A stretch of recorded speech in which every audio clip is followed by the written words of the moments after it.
Mahanati cinema తర్వాత కీర్తి సురేష్ పేరు చెప్తే అందరూ అప్పటి సావిత్రి లాగానే ఉంది అంటూ ఆమెను పద్ధతిగా చూడడం మొదలుపెట్టారు.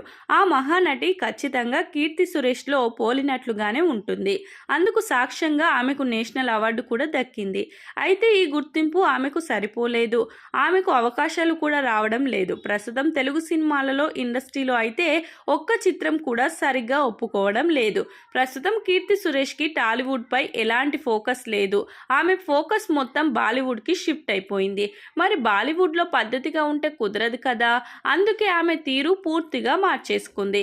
ఇక కీర్తి సురేష్ బాలీవుడ్లో వరుణ్ ధావన్తో బేబీ జాన్ అనే ఒక సినిమా చేస్తుంది. పద్ధతిగా మహానటిగా ఉండాలి అని ఆమె కోరుకుంటున్నప్పటికీ అవకాశాలు రావాలి, సినిమా ఇండస్ట్రీలో కొనసాగాలి అంటే ఆ పద్ధతి పనిచేయదు. అందుకే అందాల బంధనాలకు తెరతీసింది. హాట్ షో మెల్లిగా మొదలుపెట్టింది.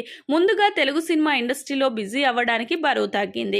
ఆ తర్వాత హాట్ షో అవకాశాలు సంపాదించుకుంటుంది.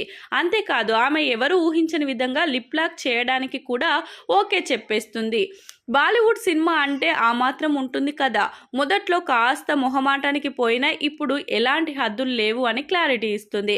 అనుపమ పరమేశ్వరన్ సైతం డీజే టిల్లు సీక్వెల్ సినిమాలో తన అందాల ఆరబోతతో ప్రేక్షకుల మతులు పోగొట్టింది.